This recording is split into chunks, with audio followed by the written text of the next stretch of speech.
Hello नमस्कार। तो कैसे हैं आप सभी लोग? I hope you are fine and doing well. जैसा आप सभी लोगों को पता होगा कि आपका बीएससी का फर्स्ट सेमेस्टर का आपका जो एग्ज़ाम है बहुत ही नज़दीक है और हम आ चुके हैं आपके लिए बहुत ही इंपॉर्टेंट क्वेश्चन लेकर के बीएससी फर्स्ट सेमेस्टर के स्टूडेंट्स के लिए। आज हम सॉल्व करने वाले हैं जूलॉजी के यूनिट नंबर 2 के बहुत ही ज़्यादा मोस्ट इंपॉर्टेंट क्वेश्चंस। इससे पहले हमने यूनिट 1 के बहुत ज़्यादा इंपॉर्टेंट क्वेश्चंस किए थे, जिसका लिंक आपको डिस्क्रिप्शन में मिल जाएगा। अगर आपने अभी तक नहीं देखा है तो उसे जाकर के ज़रूर देखें। तो आज हम जो यूनिट नंबर 2 करने वाले हैं उस यूनिट का जो नाम है वो नाम है structure and function of cell organelles. इससे पहले भी हमने जो चैप्टर किया था उसका भी नाम सेम यही था, बस यूनिट नंबर 1 थी। क्या यूनिट नंबर 1 थी और यूनिट का नाम सेम था, structure and function of cell organelle ही था। देखो हम इस लेक्चर में करेंगे बहुत ही इंपॉर्टेंट 20 से 25 क्वेश्चन करने वाले हैं। और देखो मेरे क्लास की खासियत सबसे अच्छी ये रहेगी कि आपको एक साइड में इंग्लिश दूसरी साइड में हिंदी मिलेगा। तो आप चाहे हिंदी मीडियम के विद्यार्थी हो चाहे आप हिंदी इंग्लिश माध्यम के विद्यार्थी हो, आप सभी लोगों के लिए क्लास बेसिस बहुत ज़्यादा बेनिफिशियल होने वाली है। एक दूसरी बात, क्लास शुरू करने से पहले मैं ये बताना चाहूँगा कि आप अगर इसी प्रकार से बॉटनी, केमिस्ट्री, जूलॉजी, इन सभी जो भी आपके सब्जेक्ट्स हैं उनको आप पढ़ना चाहते हो और जल्दी से जल्दी रिवीजन करना चाहते हो कि आप अपने सारे मोस्ट इंपॉर्टेंट क्वेश्चंस कर पाओ, क्या जितने भी क्वेश्चन आने की प्रोबेबिलिटी है आपके एग्जाम में हो, आप उन्हें जल्दी से जल्दी कर पाओ, जल्दी जल्दी सीख पाओ विद आंसर सोल्यूशन। यानी कि जिस प्रकार से आप ये पीडीएफ दिख रहा है नीचे सॉल्यूशन लिखा हुआ, उसी प्रकार से सेम पीडीएफ आपको zoology, botany, chemistry, BSc bio के लिए आपको हमारे ऐप पर टारगेट गुरुकुल के मिल जाएगी। और टारगेट गुरुकुल का मोबाइल ऐप डाउनलोड करने के लिए आप दो काम कर सकते हो, डिस्क्रिप्शन बॉक्स से लिंक से डाउनलोड कर सकते हो या फिर प्ले स्टोर में डायरेक्टली जाकर के सर्च कर सकते हो। आपके जैसे बहुत सारे ऐसे बच्चे हैं हमारे प्लेटफॉर्म पे जो कि बीए, बीएससी, बीकॉम के लिए कंटेंट को डाउनलोड करते हैं और अपनी वहाँ से पढ़ाई करते हैं और अपने सेमेस्टर एग्जाम में बहुत ही अच्छे मार्क्स स्कोर करते हैं। तो चलिए हम शुरू करते हैं क्वेश्चन नंबर 1 को। समझेंगे क्वेश्चन नंबर 1 क्या कहता है और उसको हिंदी में भी पढ़ेंगे और बताएंगे कि इसका सही उत्तर कौन सा है और क्यों है। ये भी बताएंगे कौन सा उत्तर है और क्यों है। साथ ही साथ में इस प्रश्न का जो सही उत्तर ये है तो क्यों है, इस बात पर भी हम चर्चा करेंगे हर एक प्रश्नों में, क्या ताकि आपको समझ में आए। क्योंकि जरूरी नहीं है कि सेम यही प्रश्न आए, इससे मिलता जुलता हुआ भी प्रश्न आपके एग्जाम में पूछे जाने की संभावना बहुत ही ज्यादा रहती है, चाहे कोई सा भी आपका एग्जाम हो। जैसे कि पहला प्रश्न कहता है which of the following cell organelles is absent in the animal cell but present in the plant cell. यानी कि इनमें से ऐसा कौन सा सेल ऑर्गेनेल है जो कि एनिमल सेल में एब्सेंट होता है लेकिन वही सेल ऑर्गेनेल प्लांट सेल में प्रेजेंट होता है। अब आप डिफरेंशिएट कर पाओगे एक बेसिक डिफरेंशिएशन, बेसिक डिफरेंस क्या था प्लांट और एनिमल सेल में। बेसिक डिफरेंस यही था और सबसे बड़ा और सबसे महत्वपूर्ण बहुत इंपॉर्टेंट भी था कि दोनों के बीच में एक डिफरेंस ये था कि प्लांट सेल में सेल वॉल हुआ करती थी लेकिन उसी जगह पे आपके एनिमल सेल में कोई भी सेल वॉल नहीं हुआ करती थी। तो इस क्वेश्चन का जो करेक्ट आंसर हो जाएगा वो हो जाएगा सेल वॉल। यानी कि सेल वॉल इसका आंसर इसलिए हो जाएगा क्योंकि साइटोप्लाज्म आपके एनिमल सेल में भी पाया जाता है और प्लांट सेल में भी पाया जाता है। वैक्यूल्स भी आपके प्लांट सेल में पाया जाता है और एनिमल में भी पाया जाता है और माइटोकॉन्ड्रिया भी आपके दोनों सेल्स में पाया जाता है। उसी प्रकार से आप यहाँ देख पाओगे कि निम्नलिखित में से कौन सा सेल ऑर्गेनेल पशु कोशिकाओं में अनुपस्थित है और पौधों की कोशिकाओं में मौजूद है। कोशिका भित्ति यानी कि सेल वॉल, साइटोप्लाज्म, रिक्तिकाएं, ठीक है, माइटोकॉन्ड्रिया, इनमें से आपका सेल की दीवार, शायद इसका ट्रांसलेशन थोड़ा सा गलत है, आप इसे देख लेना, क्या देख लेना और इसको करेक्ट कर लेना, क्या कर लेना, करेक्ट कर लेना, क्योंकि आप गलत आंसर टिक ना करें। ऑप्शन नंबर ए सही होगा जिसका आंसर होगा सेल वॉल। आंसर यहाँ पे सेल की दीवार बिल्कुल सही लिखा हुआ है बट थोड़ा सा ट्रांसलेशन में दिक्कत है, उसे आप माइंड ना करें। नेक्स्ट क्वेश्चन देखते हैं। नेक्स्ट क्वेश्चन कहता है कि which of the following cell organelles does not contain DNA. क्या Which of the following cell organelle does not contain DNA। यानी कि इनमें से ऐसा कौन सा सेल ऑर्गेनेल है जो डीएनए कंटेन नहीं करता है। हिंदी में देखेंगे निम्नलिखित में से किस सेल ऑर्गेनेल में डीएनए नहीं होता है। न्यूक्लियस में डीएनए नहीं होता है, लाइसोसोम्स में नहीं होता, क्लोरोप्लास्ट में नहीं होता, माइटोकॉन्ड्रिया में नहीं होता है। तो मैं आपके समझ के लिए, आपके अंडरस्टैंडिंग के लिए बता दूं कि हमारी जो सेल है, क्या हमारी जो सेल है, सेल के अंदर जो ऑर्गेनेल होते हैं, कौन कौन से ऑर्गेनेल में आपका डीएनए पाया जाता है। मेनली सबसे पहला एंड बिगेस्ट जो सभी स्टूडेंट्स को पता होगा कि न्यूक्लियस के अंदर आपका डीएनए पाया जाता है। दूसरे नंबर पे आपका क्लोरोप्लास्ट में, कहां पर, क्लोरोप्लास्ट में डीएनए पाया जाता है। और माइटोकॉन्ड्रिया, माइटोकॉन्ड्रिया जो भी आप पढ़ते हो, मिटोकॉन्ड्रिया में भी आपका डीएनए पाया जाता है। और ये जो दो सेल ऑर्गेनेल हैं, क्लोरोप्लास्ट और माइटोकॉन्ड्रिया, इन दोनों सेल ऑर्गेनेल्स को हम क्या बोलते हैं, इन्हें क्या बोलते हैं, कुछ तो बोलते हैं, सेमी ऑटोनोमस सेल ऑर्गेनेल्स। क्या बोलते हैं, semi autonomous cell organelles, semi autonomous cell organelles, semi autonomous cell organelle बोलते हैं। क्या बोलते हैं, सेमी ऑटोनोमस सेल ऑर्गेनेल बोलते हैं। चलिए हम चलते हैं क्वेश्चन नंबर 3 पे, देखते हैं क्वेश्चन नंबर 3 क्या कहता है, उसका सही आंसर क्या है। क्या है सही आंसर, क्या है, which of the following statement is true about the cell wall, इनमें से कौन सा स्टेटमेंट सेल वॉल के लिए ट्रू है। सेल की दीवार के बारे में लिखित में से कौन सा कथन सत्य है, सेल वॉल के लिए इनमें से कौन सा स्टेटमेंट ट्रू है, आपको ये बताना है। ऑप्शन नंबर ए कहता है कि the cell wall is mainly composed of lipid, यानी कि आपका जो सेल वॉल है क्या सिर्फ और सिर्फ लिपिड से बना हुआ है। दूसरा ऑप्शन कहता है the cell wall is mainly composed of starch, यानी कि आपका जो सेल वॉल है सिर्फ स्टार से बना हुआ है। तीसरा ऑप्शन कहता है the cell wall is mainly composed of protein, कि आपका जो सेल वॉल है मेनली प्रोटीन से बना हुआ है, बिल्कुल नहीं। एंड लास्ट ऑप्शन कहता है the cell wall is mainly composed of cellulose, क्या मेनली सेल्यूलोज। तो ध्यान रखना आपका जो सेल वॉल है वो मेनली सेल्यूलोज से बना हो, चाहे वो हेमी सेल्यूलोज हो, ठीक है, या कोई अदर सेल्यूलोज हो, वो आपका सेल्यूलोज से ही बना होता है। नेक्स्ट क्वेश्चन पे मूव करेंगे। क्वेश्चन नंबर 4 कहता है कि which of the following statement is true about cell theory, यानी कि सेल थ्योरी में से इनमें से कौन सा स्टेटमेंट यानी सही है। हिंदी में अगर हम इसी क्वेश्चन की बात करें कि सेल सिद्धांत के बारे में लिखित में से कौन सा कथन सत्य है, कौन सा स्टेटमेंट, कौन सा कथन सत्य है, किसके बारे में, सेल थ्योरी के बारे में। देखो अगर हम सेल थ्योरी के बारे में बात कर रहे हैं, क्या सेल थ्योरी के बारे में बात कर रहे हैं, तो हमें ये भी याद रखना पड़ेगा कि सेल थ्योरी किसके द्वारा दी गई थी। क्या सेल थ्योरी किसके द्वारा दी गई थी। इस क्वेश्चन का आंसर आपको देना पड़ेगा हमें यहाँ कमेंट सेक्शन में। कहाँ पे देना पड़ेगा, सेल थ्योरी की जो प्रिंसिपल था, क्या था, सिद्धांत था, प्रिंसिपल था, वो किसने दिया था, आपको हमें कमेंट सेक्शन में बताना है। क्योंकि इस क्वेश्चन का जो राइट आंसर है हमने लेक्चर नंबर 1 यानी कि यूनिट नंबर 1 में हमने कराया था और आपको बताया भी था, तो आपको कमेंट सेक्शन में करके बताना है। और जिन बच्चों को इसका आंसर नहीं पता है, क्या जिन बच्चों को इस क्वेश्चन का आंसर नहीं पता, वो जाए प्रीवियस वाले यूनिट में, वहां से पढ़ें या फिर वहां से देखें। नहीं पढ़ पा रहे हैं, नहीं देख पा रहे हैं, तो लेक्चर नंबर 1 पे जाए, डिस्क्रिप्शन में उसका लिंक मिल जाएगा, वहां से पढ़े और उसके बाद इस वीडियो के कमेंट सेक्शन में जाके आंसर दें। ठीक है, तो चलते हैं हम नेक्स्ट क्वेश्चन। इसका आंसर हो जाएगा कि देखो the cell theory does not apply to fungi. क्या ऐसा था कि जो सेल थ्योरी थी वो फंगाई के ऊपर अप्लाई नहीं हो रही थी, ऐसा कुछ था क्या, नहीं, फंगाई की कोई बात ही नहीं की गई थी। खाली इतना कहा गया था कि जो भी सेल्स हैं वो प्री एग्जिस्टिंग सेल से बनी हुई हैं। ओमनी सेलुला ई सेलुला करके बात कही थी शिल्डन एंड स्वान ने, और बहुत सारी वो फॉर्मुलेशंस उन्होंने दिए थे, वो आपको पढ़ने हैं और करने हैं। ठीक है, अब दूसरा, क्या जो सेल थ्योरी थी वो वायरस में अप्लाई नहीं होती थी। ये देखो देखो जो सेल थ्योरी थी हमेशा वो लिविंग ऑर्गेनिज्म के लिए दी गई थी। किसके लिए दी गई थी, लिविंग ऑर्गेनिज्म के लिए दी गई थी। लेकिन हमारा जो प्यारा वायरस होता है, क्या प्यारा वायरस होता है, वो कोई भी लिविंग ऑर्गेनिज्म है ही नहीं। क्या वो लिविंग ऑर्गेनिज्म में काउंट ही नहीं किया जाता है। क्यों, क्योंकि जब तक एक वायरस किसी होस्ट के अंदर होता है तब तक वो लिविंग कैरेक्टर शो करता है, लेकिन जैसे ही वो होस्ट के बाहर जाता है वो लिविंग कैरेक्टर, लिविंग प्रॉपर्टी को खो देता है। तो हम ऐसा बिल्कुल भी नहीं कह सकते कि आपका जो सेल है वो वायरस है वो एक लिविंग ऑर्गेनिज्म है, वो एक क्रिस्टल है प्रोटीन का। क्या है, क्रिस्टल है प्रोटीन का। ठीक है, तो वो नॉन लिविंग में आता है पहली चीज। तो यही पॉइंट है जो आपकी सेल थ्योरी के लिए वैलिड है यहाँ पर।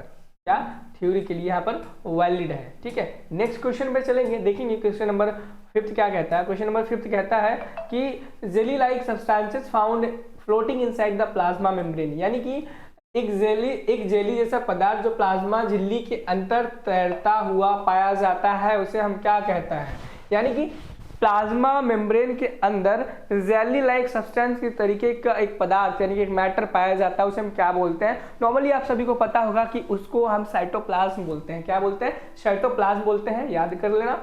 क्वेश्चन पूछे जाने की प्रोबेबिलिटी बहुत ज़्यादा है, बहुत ज़्यादा है। चलते हैं क्वेश्चन नंबर 6 पे।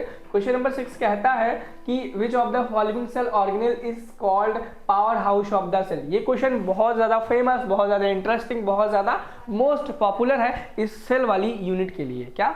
तो आपके एग्जाम में पूछे जाने की प्रोबेबिलिटी बहुत ज़्यादा है। मैंने कहा था कि कॉपी पेन लेके जरूर बैठा करो, पहले वाले लेक्चर में कहा था, इस लेक्चर में नहीं कहा। तो कॉपी पेन लेके बैठो और इस क्वेश्चन को नोट करो, क्योंकि क्वेश्चन आपसे पूछा जाने वाला है। क्या?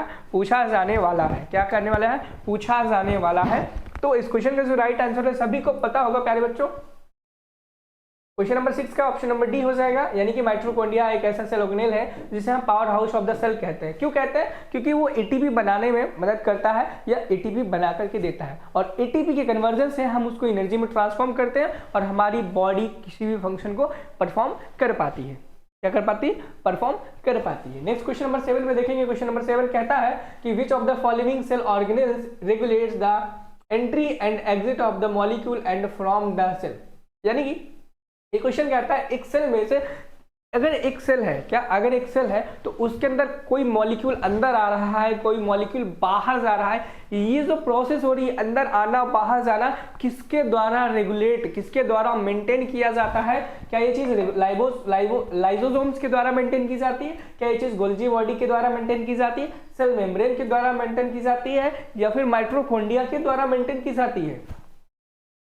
यहाँ पे ट्रांसपोर्टेशन की बात की गई है। किसकी बात की गई? Transportation of ion, transportation of molecule, transportation of any substance. ठीक है, तो याद रखना ये जो ट्रांसपोर्टेशन का वर्क है उसको रेगुलेट करता है सेल मेम्ब्रेन। क्या? Cell membrane. और हमारी जो सेल मेम्ब्रेन होती है आपको पता होगा वो सेमी परमिएबल होती है। क्या होती है? सेमी परमिएबल होती है। परमिएबल होती है, इस चीज को याद रखना।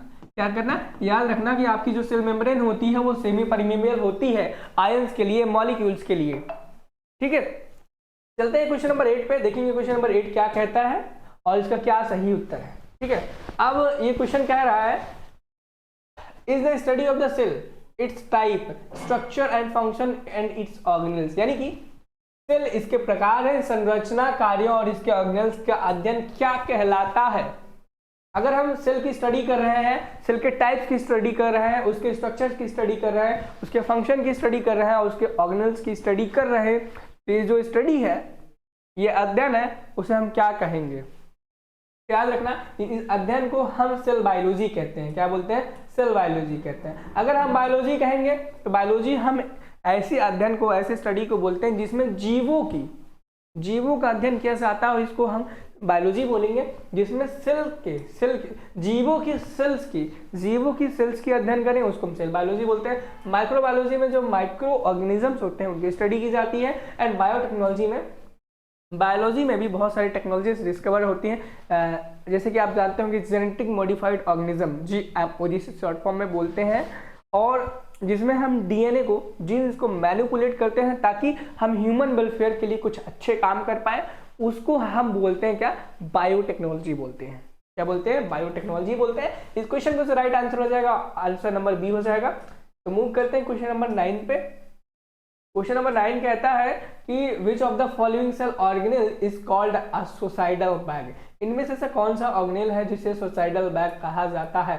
ये क्वेश्चन भी आपके लिए बहुत इंपॉर्टेंट, इसे आप स्क्रीनशॉट ले लो, मार्क कर लो, जो भी करना हो कर लो। लाइसोसोम्स को सुसाइडल बैग कहा जाता है। क्या कहा जाता है? सुसाइडल बैग कहा जाता है। क्यों कहा जाता है? क्योंकि लाइसोसोम्स क्या करता है? कंटेन करता है अपने अंदर रखता है हाइड्रोलिटिक एंजाइम्स। क्या करता है?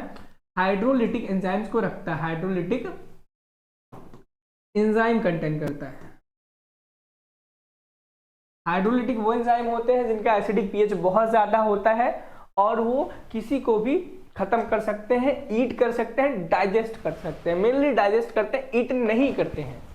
चलते हैं क्वेश्चन नंबर 10 पे। देखेंगे क्वेश्चन नंबर 10 क्या कहता है। क्वेश्चन नंबर 10 कहता है कि Which of the following cell organelles is absent in the prokaryotic cells? इनमें से ऐसा कौन सा सेल ऑर्गेनेल है जो प्रोकैरियोटिक सेल्स में नहीं पाया जाता है? Nucleus, lysosomes, endoplasmic reticulum, all of the above. तो आपने देखा होगा इस क्वेश्चन का answer all of the above है। क्यों है? क्योंकि आपका जो प्रोकैरियोटिक सेल्स है उसके अंदर कोई भी सेल ऑर्गेनेल पाया ही नहीं जाता है। Accept vacuole. क्या वैक्यूल के अलावा कोई भी सेल ऑर्गेनल पाया ही नहीं जाता है आपका कहाँ पर, प्रोकैरियोटिक सेल्स में। सॉरी, वैक्यूल आपका प्लांट सेल में पाया जाता है, सॉरी मैंने गलत बोला, वैक्यूल भी नहीं पाया जाता है। क्या वैक्यूल भी नहीं पाया जाता है प्लांट सेल में, ठीक है। तो मूव करते हैं क्वेश्चन नंबर 11 पे। क्वेश्चन नंबर 11 क्या कहता है, क्वेश्चन नंबर 11 कहता है कि which of the following cell organelles is involved in the storage of food and their nutrition required for cells to survive. यानी कि निम्नलिखित में से कौन सा सेल ऑर्गेनल भोजन और अन्य पोषक तत्वों के लिए भंडारण में शामिल है जो एक सेल के जीवित रहने के लिए आवश्यक है। तो याद रखना आपके जो वैक्यूल्स हैं, क्या है वैक्यूल्स हैं, वो आपके food storage and other nutrient के स्टोरेज के लिए बहुत ही ज़्यादा जिम्मेदार है और रिक्वायर करते हैं, यानी कि आवश्यक होते हैं ताकि एक सेल है वो सरवाइव कर पाए, जीवित रह पाए। तो चलिए मूव करते हैं क्वेश्चन नंबर 12 पे, देखते हैं क्वेश्चन नंबर 12 क्या कहता है। क्वेश्चन नंबर 12 कहता है कि which of the following cell organelles is involve in the breakdown of organic matter. यानी कि निम्नलिखित में से कौन सा सेल ऑर्गेनल कार्बनिक पदार्थों के टूटने में शामिल होता है, टूटने की जगह तोड़ने में शामिल होता है, यहाँ पे कर देना। तो याद रखना लाइसोसोम्स। क्यों? क्योंकि ये अपने अंदर हाइड्रोलिटिक एंजाइम्स को कंटेन करता है जिसकी एसिडिक पीएच वैल्यू बहुत ही लो होती है। एसिडिक पीएच वैल्यू लो होती है यानी कि 7 से डाउन होती है। हाईली एसिडिक होता है लेकिन पीएच की वैल्यू लो होती है, याद रखना हाईली एसिडिक होता है लेकिन पीएच की वैल्यू लो होती है, ठीक है। तो मूव करते हैं क्वेश्चन नंबर 13 पे। क्वेश्चन नंबर 13 कहता है कि is involve in the synthesis of phospholipid. यानी कि आपका ये 4 आपको सेल ऑर्गेनल्स के नाम दिए गए हैं, इनमें से ऐसा कौन सा ऑर्गेनिल है जो कि आपके फॉस्फोलिपिड के सिंथेसिस में पार्टिसिपेट करता है। तो याद रखना आपका जो स्मूथ इंडोप्लाज्मिक रेटिकुलम है, क्या स्मूथ इंडोप्लाज्मिक रेटिकुलम है, वो कहाँ पे पार्टिसिपेट करता है, फॉस्फोलिपिड के सिंथेसिस में। कहाँ पे,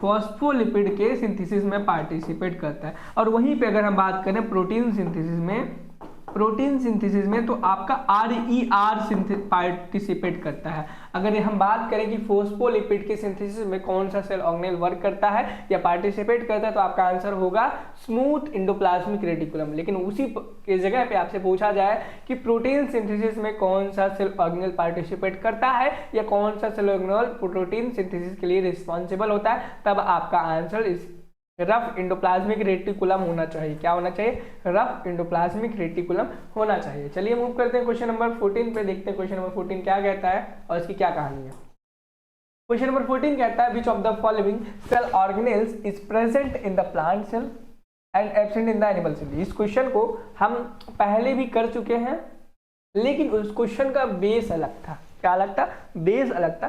सेम क्वेश्चन है लेकिन ऑप्शंस अलग है, तो इस क्वेश्चन में आपके ऑप्शन अलग होने के कारण इस क्वेश्चन का आंसर भी अलग है। लेकिन ऐसा नहीं कह सकते क्वेश्चन गलत है, क्वेश्चन बिल्कुल सही है। क्वेश्चन में कहा गया इनमें से ऐसा कौन सा सेल ऑर्गेनेल है जो प्लांट सेल्स में नहीं पाया जाता है लेकिन एनिमल सेल्स में नहीं पाया जाता है। तो देखेंगे न्यूक्लियस जो आपका होता है वो दोनों सेल्स में पाया जाता है, चाहे आपका प्लांट सेल हो या फिर एनिमल सेल हो। वैक्यूल्स भी आपका एनिमल सेल हो या प्लांट सेल हो पाया जाता है। साइटोप्लाज्म भी सभी प्रकार के सेल्स में पाया जाता है, लेकिन वहीं पर आपका जो क्लोरोप्लास्ट है सिर्फ आपके प्लांट सेल्स में पाया जाता है, परंतु आपके एनिमल यानी कि जीवों के सेल्स में नहीं पाया जाता है। ठीक है, मूव करते हैं क्वेश्चन नंबर 15 में। क्वेश्चन नंबर 15 कहता है कि Which of the following statement is true about chromosome? इनमें से ऐसा कौन सा स्टेटमेंट है जो कि क्रोमोसोम के लिए सत्य है, ट्रू है। ठीक है, तो देखते हैं क्वेश्चन क्या है। ऑप्शन कहता है it is present with in the nucleus. Chromosome क्या न्यूक्लियस के अंदर प्रेजेंट होता है? बिल्कुल सही बात है, क्रोमोसोम आपका न्यूक्लियस के अंदर ही प्रेजेंट होता है। अगला question, it carries genes and help in the inheritance. बिल्कुल सही बात है। It is composed of DNA in the form of chromatin and protein. बिल्कुल सही बात है। ऑल ऑफ द अब आंसर हो जाएगा इस क्वेश्चन का। क्वेश्चन नंबर 16 देखेंगे। क्वेश्चन नंबर 16 कहता है which of the following is a single membrane bound organelle. इस क्वेश्चन को करने की जो ट्रिक थी क्या इस क्वेश्चन को करने की जो ट्रिक थी वो लेक्चर नंबर 1 में मैंने बता रखा है कि कैसे आप डिफरेंशिएट करोगे कौन सा cell organelle single membrane structure है, डबल मेम्ब्रेन स्ट्रक्चर है या विदाउट सेल मेम्ब्रेन स्ट्रक्चर है।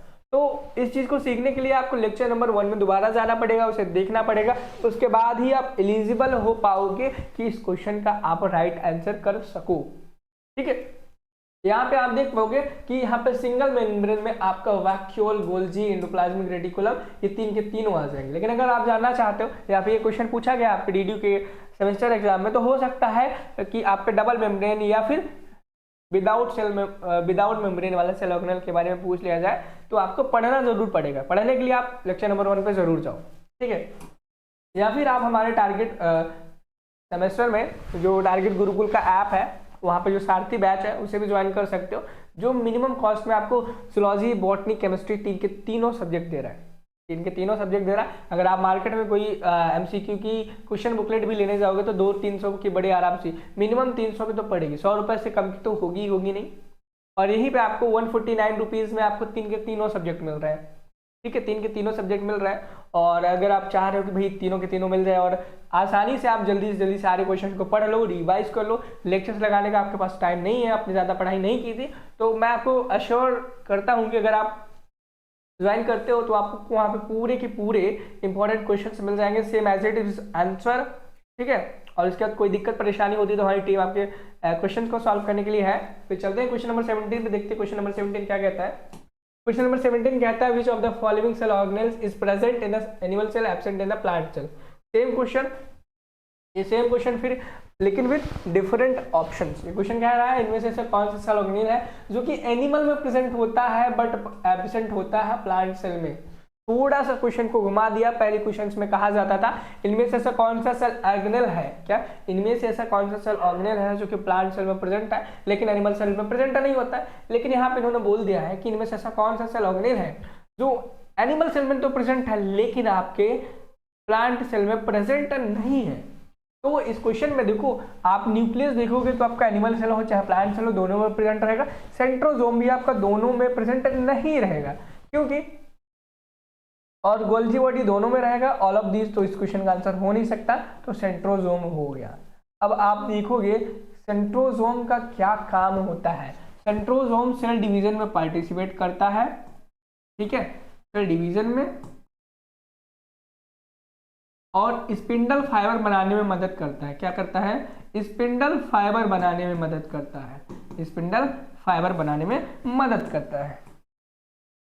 क्वेश्चन नंबर 18 पे चलते हैं। क्वेश्चन नंबर 18 कहता है कि which of the following is not a double membrane bound organelle. इनमें से ऐसा कौन सा ऑर्गेनेल है जो कि डबल मेम्ब्रेन बाउंड ऑर्गेनेल नहीं है। तो याद करो, मैंने आपको बताया था कि 3 ऐसे ऑर्गेनेल हैं। क्या? 3 ऐसे ऑर्गेनेल हैं जो कि डबल मेम्ब्रेन है, बाकी के आपके नहीं है। कोई सिंगल है, कोई विदाउट है। अगर हम डबल की बात करें तो आपका न्यूक्लियस डबल मेम्ब्रेन है, याद कर लो अभी, और आपका माइटोकॉन्ड्रिया डबल है, और साथ ही साथ में आपका क्लोरोप्लास्ट एक ऐसा ऑर्गेनेल है वो जो कि डबल मेम्ब्रेन है। क्लोरोप्लास्ट क्या है? क्लोरोप्लास्ट। इन तीनों को याद कर लो। नॉन मेम्ब्रेनस के लिए आपको वीडियो देखना पड़ेगा लेक्चर नंबर 1, या फिर आप बैच ज्वाइन कर लो सारथी का। ठीक है, और सिंगल मेम्ब्रेन के लिए भी आपको प्रीवियस लेक्चर देखना ही पड़ेगा। क्वेश्चन नंबर 19 में चलते हैं। क्वेश्चन नंबर 19 देखते हैं क्या कहता है। क्वेश्चन नंबर 19 कहता है कि which of the following statement is true about the Golgi body. यानी कि इनमें से ऐसा कौन सा ऑप्शन है जो सही है गोल्जी बॉडी के लिए। क्या गोल्जी बॉडी जो है सैक लाइक ऑर्गेनेल है, यानी कि एक थैले की तरह स्ट्रक्चर बना हुआ होता है गोल्जी बॉडी। तो बिल्कुल सही बात है। It is located near the nucleus. बिल्कुल सही बात है। आपको जो गोल्जी बॉडी होती है, क्या गोल्जी बॉडी होती है आपके नाभिक के पास, यानी कि न्यूक्लियस के पास स्थित होती है। बिल्कुल सही बात है।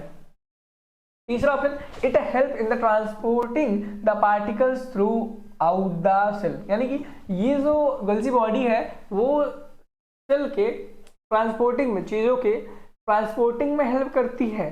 क्या करती है? बिल्कुल सही बात है, आपको पता होगा। इस क्वेश्चन का आंसर डी हो जाएगा। बहुत ही सिंपल क्वेश्चन है, बहुत ही क्वेश्चन सिंपल है, लेकिन यूनिट 3 में आपके सिंपल क्वेश्चन देखने को नहीं मिलेंगे। जहां जेनेटिक्स आई आप ढेर हो जाओगे। ठीक है। क्वेश्चन नंबर 20 पे देखते हैं। क्वेश्चन नंबर 20 कहता है which of the following statement is true about nucleus, यानी कि न्यूक्लियस के बारे में इनमें से कौन सा स्टेटमेंट सही है। It is absent in prokaryotics, बिल्कुल सही बात है। प्रोकैरियोटिक्स में न्यूक्लियस नहीं होता है लेकिन उसकी जो आउटर मेम्ब्रेन होती है वो डिसइंटीग्रेट होती है, तो इसीलिए हम उसको आइडियल नहीं मानते हैं। क्या नहीं मानते? आइडियल नहीं मानते और कहते हैं कि प्रोकैरियोटिक सेल्स में आपका न्यूक्लियस प्रेजेंट नहीं होता है, ऐसा हम बोल देते हैं। ठीक है। It is called the brain of the cell. क्या न्यूक्लियस को हम ब्रेन ऑफ द सेल बोलते हैं? बिल्कुल बोलते हैं। It contains DNA and other genetic material, बिल्कुल कंटेन करता है जेनेटिक मटेरियल, तो इस क्वेश्चन का राइट आंसर डी हो जाएगा, ऑल ऑफ दीज। तो आज हमने 20 के 20 क्वेश्चन सॉल्व कर लिए हैं, यूनिट नंबर 2 के खत्म हो गए हैं। ठीक है। अब हम कल यूनिट नंबर 3 करेंगे। क्या करेंगे? यूनिट 3 करने वाले हैं जूलॉजी का।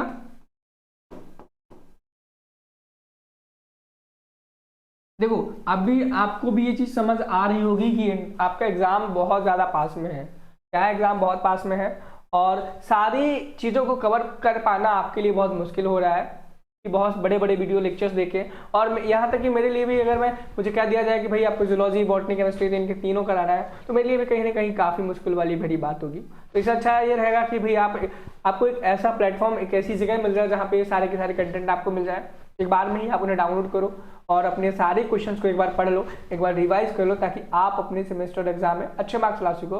तो उसके लिए आप सिंपली टारगेट गुरुकुल का मोबाइल ऐप डाउनलोड कर सकते हैं प्ले स्टोर से, या फिर डिस्क्रिप्शन बॉक्स में आपको लिंक दिया गया, आप वहाँ से भी डाउनलोड कर सकते हैं। और वहाँ पर आप जा करके जैसे आप डाउनलोड करोगे कैटेगरी में सेमेस्टर एग्जाम डालना और वहाँ पे जाना DDU यूनिवर्सिटी के ऑप्शन में, वहाँ पे आपको BSc फर्स्ट सेमेस्टर का ऑप्शन मिल जाएगा, बैनर लगा हुआ, वहाँ पे जाके आप उसे बाई करो। वहाँ पे आपको जूलॉजी, बॉटनी, केमिस्ट्री इनके तीनों सब्जेक्ट के सारी यूनिट्स वहाँ पे कवर, आपको इंपॉर्टेंट क्वेश्चन मिल जाएंगे। तो मिलते हैं नेक्स्ट वीडियो में, तब तक के लिए पढ़ाई करते रहें। All the very best. Thank you. Have a nice day.